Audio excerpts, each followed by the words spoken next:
Chapter 22. Militia. 608 ab urbe condita, 146 BC. And run!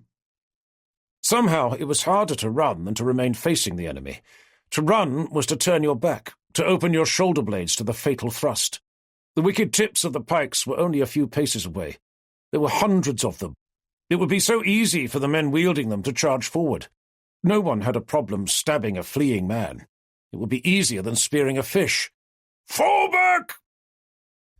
Paulus glanced at Alcimus and Tatius. They looked as scared as he felt. None of them could summon the courage to move. Naevius rapped Paulus across the shoulders with his vine stick. You fucking deaf! I gave you an order! The blow stung. Paulus turned and ran. Alcimus and Tatius came with him. The first few steps were the worst. At any moment he was expecting the lancing pain as an Achaean pike snapped through the links of his mail, drove deep into his body, punched out through his chest. All order was gone. The legionaries jostled into one another, got in each other's way. They fled like a herd of timid but clumsy animals with a lion at their backs. Paulus stumbled, nearly lost his footing. Alcimus must have sheathed his sword. He grabbed Paulus by the belt, yanked him back upright. It was difficult running, carrying a big heavy shield. Paulus wanted to throw the thing away, but if he did, he would have to face the wrath of Naevius. Civic crown or not, the centurion would not spare him. He blundered on, with the awkward thing dragging at his arm and banging against his legs. Then they were funneling between two maniples of the Principes. The Achaeans had not pursued them. Paulus was safe. By all the gods, he was not going to die. Not now. Not yet. The Principes did not call out any reproaches. The older men had seen battle before. They knew what was happening. Maybe they had hoped they would not have to fight, but their faces showed they were set on the grim task ahead. The crush lessened and the stampede slowed. Paulus looked back. Already the rear ranks of the Principes were trotting around to fill the gaps and present a new, unbroken line to the enemy. Safe for the moment, the Hastati jogged back between the Triarii. They kept going for 100 paces or more beyond the third line of veterans. Part of Paulus never wanted to stop. Just keep running, back to the camp, to Megara, anywhere but here. Rally on the standards! Paulus did not recognize the centurion who gave the command. The maniples of the Hastati were all jumbled together. Paulus saw the wolf standard of Naevius's maniple off to the left. Together with his friends, he walked over. They moved stiffly, like old slaves, overworked and much beaten. When they got there, Paulus dropped his shield and sword, doubled over and threw up. He had eaten this morning. They had not known they would have to fight until after they had left camp, but now he brought up only bile.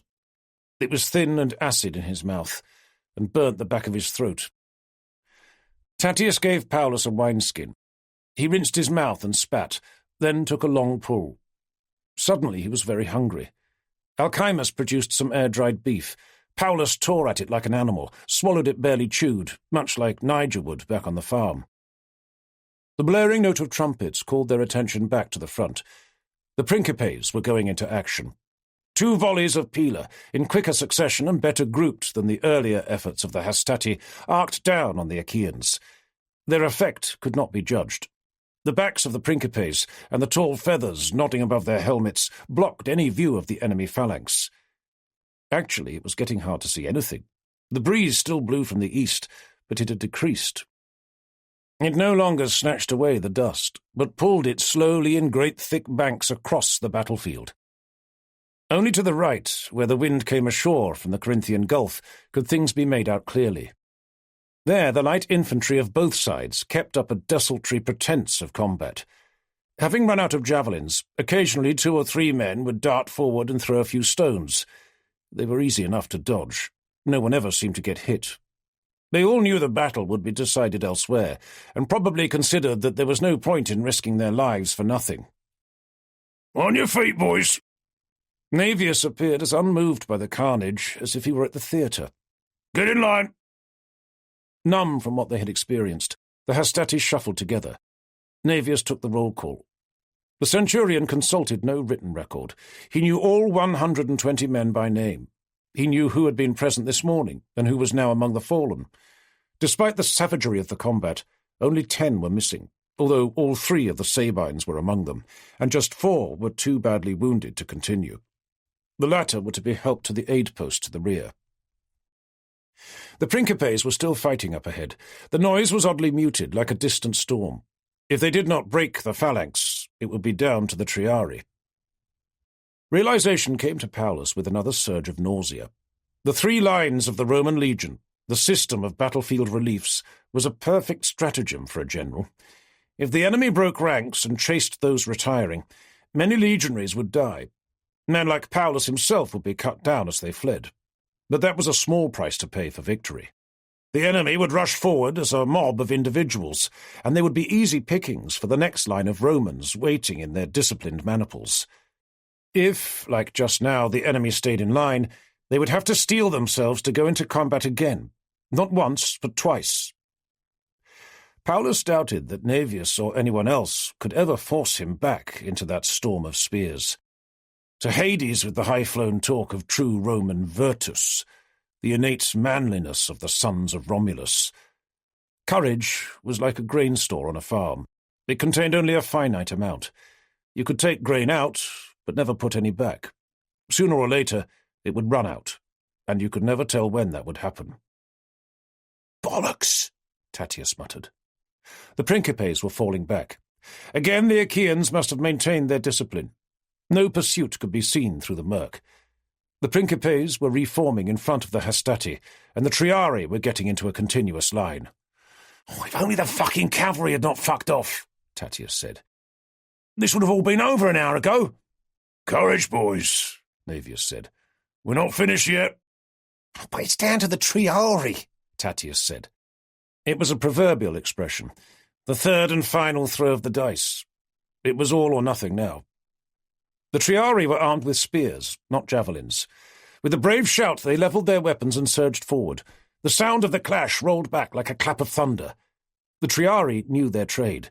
They had stood close to the steel many times before, but they were massively outnumbered, and their spears were outreached by the Achaean pikes. Paulus knew that this was a fight they could not win. "Sir—" Naevius was studying the battle. He was beating his vine stick against his thigh, as if exorcising a demon or beating out an obscene thought. "Sir." "What the fuck is it, Paulus?" "We could do what the horsemen failed to do, sir. To Hades with his empty store of courage. Something had to be done, or they would all die on this windswept plain between 2 seas. "What?" "Lead all the maniples of the Hastati around to the right, sir. You're a senior centurion, they'll follow you. The Achaean light infantry will not delay us. The general himself said no phalanx has ever stood when hit in the flank." "We obey orders. That is Roman discipline. Never leave the line. That is why we win. Mummius ordered us to stand and fight here." "But, sir—" "You know better than the consul, do you?" "No, sir, but the dust. The general can't see.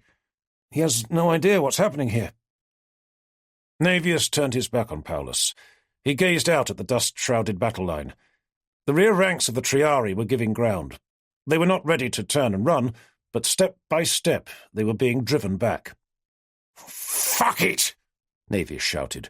"Right face! Form column!" He bellowed to the centurion of the maniple on the left to follow him, pass the word down the line. It was almost joyous to be doing something, not just watching helplessly. Naevius brought his face very close to that of Paulus. "If this does not work, and we are punished for disobeying orders, for leaving the line, I will make sure that you are executed with me." Before Paulus could frame any reply, Naevius stalked off to the head of the column. "Make the quick step! Forward!" There was no time to lose. The Triarii might break at any moment. They almost jogged towards the blue water, before wheeling to the left. Paulus felt exhilarated, but also bone-weary.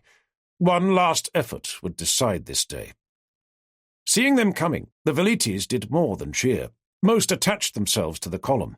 The Achaean light infantry took one look and fled away to the south. "Keep moving!" Naevius was bellowing. "At the run!" They were pounding past the fighting line. The Achaeans in the rear ranks looked over with horror. The front fighters were too busy trying to stay alive. "Halt!" They were no further from the flank of the phalanx than a boy could throw a stick. "Face left!" Paulus felt as if a rope had been tightened around his chest. Each breath was like inhaling smoke. Swords! Naevius shouted. Thrust at the face or the crotch! Paulus realized that his sword was not in his hand. He must have sheathed it without knowing. He dragged the blade from the scabbard. Charge! The outer files of the Achaeans were trying to turn and bring their pikes to face this unexpected threat. The great long shafts were getting entangled. Paulus set off with the others. There were only 2 spear points facing him. He caught them on the face of his shield, deflected them to the side. But then a third jabbed at his chest. Paulus pivoted, but he was not advancing any more. A blade smashed down and lopped off the head of the pike that was groping for Paulus. Dropping his shield, Tatius dived forward and rolled under the spears. Coming up, he stabbed the nearest Achaean in the groin. With me! Tatius yelled. Awakened from his daze, Paulus shoved the other 2 pikes aside and rushed into the fray. An Achaean let go of his spear and fumbled for his sword. Paulus punched the tip of his sword into his face. With a backhand blow, he cut another man down. Tatius was fighting like a man possessed. He was in the midst of the enemy, his sword moving like lightning. Paulus tried to reach him. Another Achaean got in the way. With 2 swings, Paulus chopped the man's small shield into firewood. The silver decoration offered no resistance. The general had been right. Man to man, the Achaeans were helpless against Roman arms. And then the Achaean gave up. His arms fell to his sides. From the right, Alcimus slashed open the man's thigh. The Achaean fell to his hands and knees. Paulus killed him with a blow to the back of the neck. And then it was over. Like a huge tree hollowed out by termites, the Achaean phalanx collapsed. Where there had been fighting men was now a panicked throng. They shoved and clawed each other out of the way. Thousands of men were streaming away to the south, but their escape was blocked by the wagons containing their women and children. This was going to be a massacre. Paulus stood, mind empty of any thoughts. He leant on the top of his shield. It was the only way he could stay on his feet. There was a cut he had not noticed taking on his thigh. There was blood and gore on his blade, on his hands, up his forearms. So this was glory. Tatius was bent over, searching the corpse of the man Paulus had butchered. "He was mine," Paulus said. "Too late, brother," Tatius replied. "You have a farm to return to. The wealth of Achaea is going to earn me one. My need's greater than yours.